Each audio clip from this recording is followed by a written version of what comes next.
ঘরে শুধুমাত্র আটা, আলু আর ডিম থাকলেই ঝটপট নাস্তাগুলো বানিয়ে ফেলতে পারবেন। বাচ্চাদের স্কুল টিফিনের জন্য খুবই সহজ পদ্ধতিতে মাত্র 10 মিনিটেই তৈরি করে নিতে পারবেন এই হেলদি এবং টেস্টি নাস্তাগুলো। আসসালামু আলাইকুম বন্ধুরা, কিচেন বাঙালিয়ানা চ্যানেলে আপনাদের সবাইকে স্বাগত জানাই। নাস্তাগুলো তৈরি করে নেওয়ার জন্য সবার প্রথমে একটা মিক্সিং বোলের মধ্যে 1 কাপ পরিমাণ নিয়ে নিচ্ছি আটা, আর তার সাথে হাফ কাপ পরিমাণ নিয়ে নিচ্ছি ময়দা। আপনারা চাইলে শুধুমাত্র আটা দিয়েও নাস্তাগুলো বানাতে পারেন কিংবা ময়দা দিয়েও বানাতে পারেন। তারপর এখানে দিয়ে দিয়েছি অল্প করে একটু লবণ আর চিনি।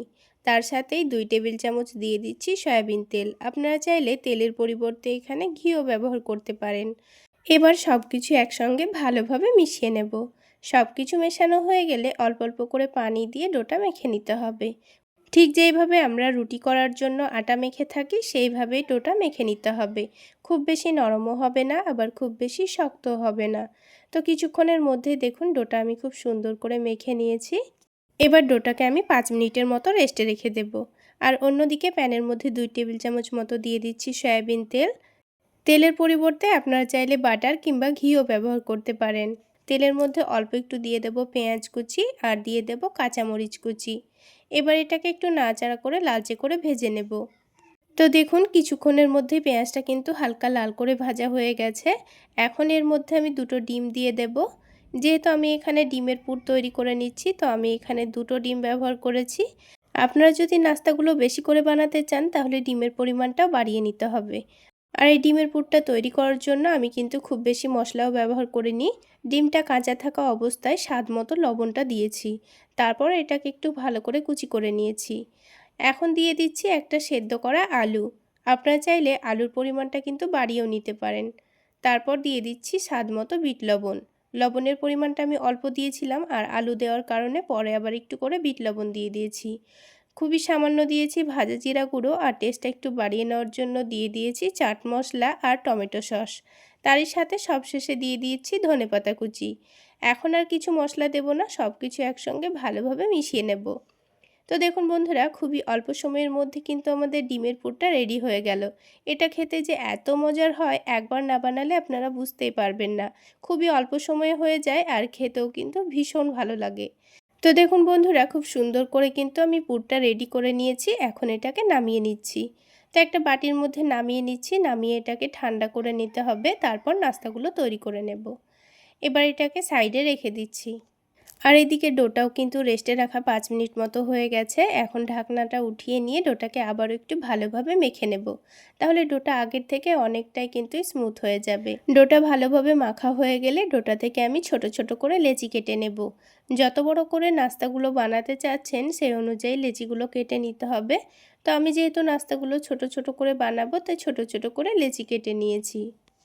এবার নাস্তাগুলো বানানোর জন্য পাতলা করে রুটি বেলে নিতে হবে। যতটা পাতলা করে সম্ভব ততটা পাতলা করে বেলবেন, তাহলে নাস্তাগুলো কিন্তু খেতে ভীষণ ভালো লাগবে। অনেকটা ক্রিস্পিও হবে আর খেতেও ভীষণ ভালো লাগবে। তো আমি রুটিটাকে পাতলা করে বেলে নিয়েছি, আপনারা দেখে নিশ্চয়ই বুঝতে পারছেন। এবার রুটির চারিদিকে অল্প করে পানি লাগিয়ে দিতে হবে, তাহলে নাস্তাটা সেট করতে খুবই সুবিধা হবে। এবার যে আলু ডিমের পুরটা আমি রেডি করে রেখেছিলাম সেখান থেকে 1 থেকে 2 চামচ মতো পুর নিয়ে নেব। দিয়ে রুটির মধ্যের জায়গাটায় রেখে দিয়েছি। তারপর নিজেদের সুবিধা অনুযায়ী রুটিটাকে মুড়ে নিতে হবে। একটু ভালো করে চেপে চেপে মুড়ে দিলে দেখবেন খুব সুন্দর এটা সেট হয়ে যাবে। যেহেতু এর মধ্যে পানি লাগিয়েছি তাই খুলে যাওয়ার কোনোই ভয় নেই। আর মুড়ে নেওয়ার সময় একটা জিনিস লক্ষ্য রাখতে হবে, এই মধ্যের জায়গাটা যেন খুব বেশি মোটা না হয়, তা না হলে ভাজার পর খেতে কিন্তু এটা খুব একটা ভালো লাগবে না।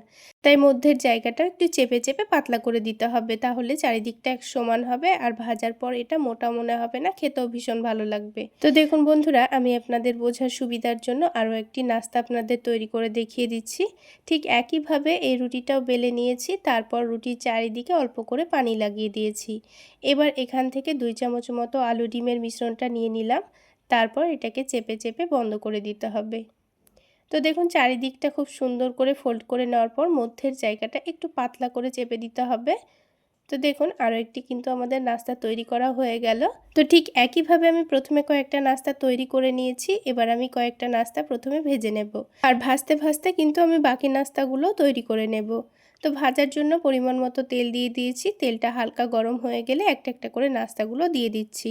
আর এই নাস্তাগুলো আমি একটু কম আঁচেই ভেজে নেব আর একটু সময় নিয়ে ভেজে নেব, তাহলে অনেকটাই মুচমুচে হবে আর খেতেও ভীষণ ভালো লাগবে। তো দেখুন বন্ধুরা, নাস্তাগুলোর একদিকে কিন্তু হালকা কালার চলে এসছে, তো আমি নাস্তাগুলোকে উল্টে দিচ্ছি আর নাস্তাগুলোকে বারবার উল্টে পাল্টে ভেজে নেব, তাহলে নাস্তাগুলো কিন্তু অনেকটাই মুচমুচে হবে।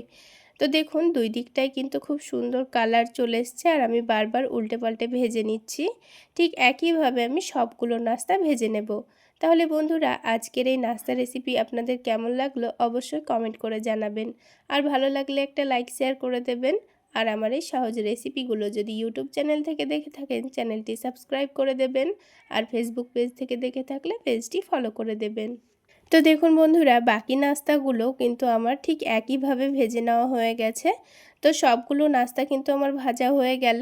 এবার একটা নাস্তা আমি আপনাদের ভেঙে দেখিয়ে দিচ্ছি। আওয়াজ শুনলেই বুঝতে পারবেন নাস্তাগুলো কতটা মুচমুচে তৈরি হয়েছে। এবার এই নাস্তাগুলোকে আমি টমেটো সসের সঙ্গে পরিবেশন করে নিয়েছি। তাহলে বন্ধুরা, আজকে এই পর্যন্তই। সকলে অনেক বেশি ভালো থাকবেন, সুস্থ থাকবেন।